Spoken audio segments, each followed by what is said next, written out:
Welcome to Michael Potts F1, everything Formula One, but from photographers' points of view.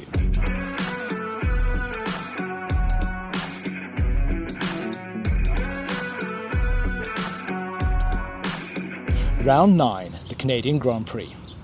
Actually, there's a little bit of confusion around which round it really is. Originally, we were going to have 24 races this year, but the race in China was cancelled before the start of the season. That would have made this round 10. Then we lost the race in Imola, so actually this is only race 8. So from now on, I'm going to refer to them by race numbers rather than rounds. So here we go, race 8, Canada. The Canadian Grand Prix takes place in Montreal. And this was actually my first visit to the Montreal track, my first visit to Canada, in fact. This was an entirely new track for me to photograph. I'd spent quite a lot of time researching by watching previous races on TV. When I arrived on Wednesday, I walked the entire track. I did this so that I have every opportunity to see where the best photographic spots would be. On Thursday, I was lucky enough to do a track tour. All of this helps me learn the circuit and learn where best to shoot from. The circuit Gilles Villeneuve is built on a man-made island in the middle of the St. Lawrence River. The Ile de Notre Dame is part racecourse and part park. It's a really beautiful island, full of beautiful trees, lots of bird life, and a lot of amazing gophers or beavers or something. Someone from Montreal, please help me out here. Who are these creatures? Being on an island, it means there's limited space for the teams and drivers to park when they arrive. So they all parked on the other side of the water, and they walked to the paddock over this narrow pontoon bridge. Before coming into the paddock, I spied George Russell changing his shirt, and I managed to get these shots of him. And I know how much you all enjoyed seeing Lando shirtless last year, so here you go. George was doing a lot of promo work, and I managed to get this funny shot of him with what appears to be X-ray eyes. Do you think he's auditioning for the next X-Men movie? Because this is a new track, I wanted to give myself as much of an opportunity to photograph cars on track as possible. So I switched up my normal routine. Instead of going into the pits in the first session, I decided to do that in the third session, so I shot FP1 from the track. My plan was to shoot a little bit of atmospheric shots first, so I positioned myself in one of the hospitality suites and was photographing cars as they came through the final corner. Unfortunately, 10 minutes into the session, there was a red flag with Pierre Gasly going off. The stoppage went on for a considerably long length of time.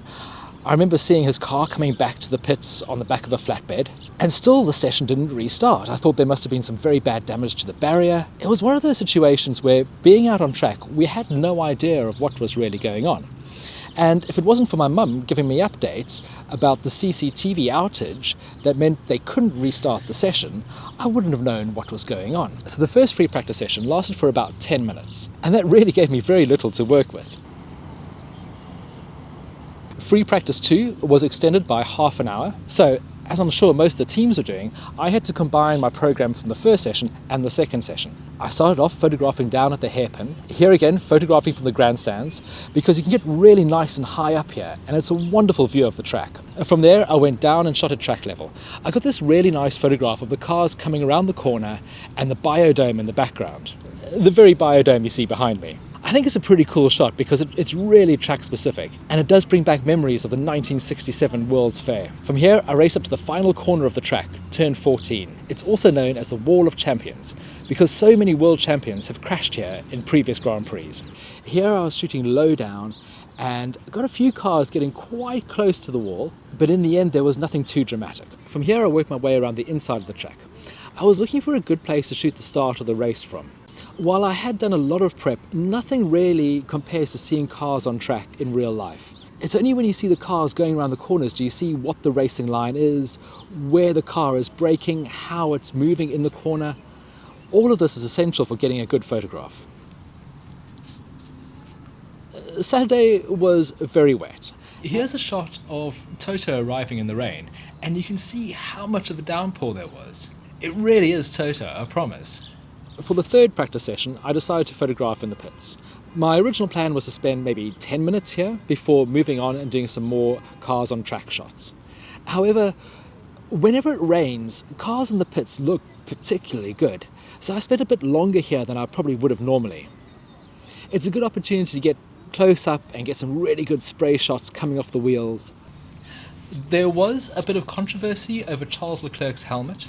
Here you can see him in the pits wearing his standard red lid. but in qualifying he wore one inspired by Canadian and Ferrari legend Gilles Villeneuve, after who the track is named, and a driver who is quite similar to Charles in many ways. Unfortunately, he hadn't got permission to use the helmet from the family, and it took some last-minute negotiations to be allowed to use the helmet during the race. What do you think of it? Which one do you prefer? For the second part of the session, I decided to explore the outsides of turn 1, 2 and 3. Again, looking for somewhere to shoot the start, as well as planning for the race. This is a very rich part of the track photographically speaking, because it's all quite close together, and you get so many different types of shots. So there's a really cool head-on shot as they come around the first corner. And while I was photographing here, Carlos Sainz lost control of his car and smashed into the barriers. I got a shot just as he collided with the barrier, all of the standing water on top, sprayed into the air, and it's really quite dramatic. He completely messed up his car, and I have no idea how the Ferrari mechanics managed to turn things around and get him on track in time for qualifying. Continuing around, you walk through a forested section, and here you can get some nice shots of the cars disappearing between the trees. It's very cool and shows shutter speed because it really adds a lot of dramatic effect. The leaves creating motion lines, there's a little bit of mystery as the car pops out from behind the leaves and then disappears again. It's really fun to work with. My last position of the session was going to be that of the chicane, but as soon as I got there, the heavens opened, and that was pretty much the end of it, because no cars came out for the rest of the session. It was incredibly frustrating having another session cut short when I'm trying to learn the track. It was also pretty frustrating getting absolutely soaked. It was a massive downpour. After seeing Carlos lose it in FP3, I was convinced something dramatic was going to happen during qualifying. The drivers are always much more on edge here, they're always pushing the cars to the limit. So I was convinced Wall of Champions was where the action was going to be. And I think the drivers realised this as well, because they're all incredibly well behaved going around this corner, giving the wall quite a wide berth. It's particularly tricky for the drivers because as they approach the long straight, they need to take as much speed going into the corner as possible. And they've just come from a very high-speed long straight, so they're taking a lot of speed into the chicane. The race organisers have placed some very large sausage curbs on the corner of the chicane, and that means the cars are often not completely in the driver's control as they head towards the wall. I've got several photographs of drivers with wheels in the air as they try to negotiate these curbs, and quite a few drivers did get a bit squiggly, like Lando Norris and Nico Hülkenberg. There is another good shot looking towards the cars as they head towards the Wall of Champions. It takes a little bit of courage to get this shot because the cars are coming at you at great speed, and you're standing on a wall where you know there's going to be a great chance of there being an incident. So it is a shot to take in with heart and mouth. For the final part of qualifying, I was photographing the cars as they came down the long straight on the final part of the lap. Here there were some impressive rooster tails coming from behind the cars as the drivers negotiated very wet conditions. Max Verstappen produced another amazing lap to take pole position, but the surprise was Nico Hülkenberg taking second. The German is a master in qualifying in wet conditions, or changeable conditions, and he produced another stellar lap to get the second fastest time. Unfortunately, he also got a 3-place penalty, which meant that he started a bit further down. But still, you can't take away anything from his lap. It was sublime. Unfortunately, I didn't get a chance to explore Montreal that much. On Wednesday night, I did go out to dinner with Kim Illman to a fantastic Japanese restaurant called Sushi by Scratch. It's a brilliant restaurant where each mouthful is an absolute marvel. Here are some of the photographs and videos from that evening. It really was an awful lot of fun.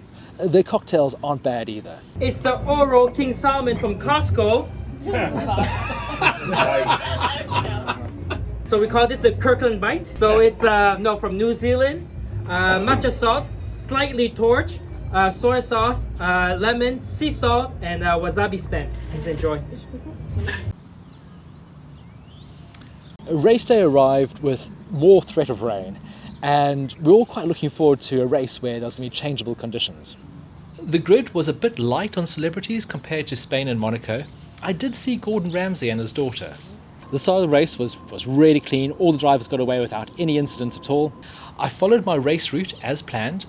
Here are some of my favourite images. The first one is of Max Verstappen, with the grandstand in the background. I've taken this at a 15th of a second. After this, I crossed to the outside of the track and I got this shot of Fernando Alonso climbing up the hill. It was another strong race for the Spaniard, and the upgrades the team brought appeared to be making quite a big difference to the car. A safety car was triggered, and this gave me a chance to reposition without losing too much time. Safety cars are not only useful for teams and drivers, but they're a great help to photographers. And that let me get this shot of Lewis taken through the barriers. The support post adds some interesting shapes in front of the car. I made it to the chicane, and despite the clouds looking like it would rain, this time it held off, and I was able to get the shots that I missed in practice. This is quite a dramatic image with stark shadows in the foreground and dark clouds in the sky. Well, Max Verstappen took yet another win. Everyone's driver of the day was Alex Albon, who heroically held off faster cars to claim a brilliant 7th place. This was the team's best results since 2021. There was a lovely moment after the race when his girlfriend Lily was watching him being interviewed by Sky News. She told me that she was like a proud mum watching him during the race. It was a brilliant podium celebration. We had 3 previous world champions all up on stage. There was Fernando Alonso with 32 race wins, Max Verstappen 41 race wins, equaling Ayrton Senna's record, Lewis Hamilton with over 100, and Adrian Newey getting his 200th race win. Adrian is a remarkable car designer and has produced some outstanding cars, winning so many championships throughout the year. It looks like he's going to win his 7th with Red Bull, but he also has titles with Williams and McLaren. And it was great to see these 3 brilliant drivers all up on the podium together at the same time. Max had a absolutely stellar drive. I think he's led every lap in the past few races, probably since Miami. It's phenomenal, and I can't see anyone getting any closer. He just seems to be so much in control and has so much time over his rivals. The field did finish a bit closer this week than they did in Barcelona, but I don't think that was anything to do with the field catching up. I think it was just Max taking it a bit easy. Checo came home in 4th, and I think that his title challenge is now unfortunately completely over. So now we're waiting to see when Max can do it and if Red Bull can break the record of winning all the races in a particular season. Thank you so much for watching this review of the Canadian Grand Prix. I really hope you've enjoyed it. Please do let me know what you think in the comments below, and if you haven't yet, please do like and subscribe.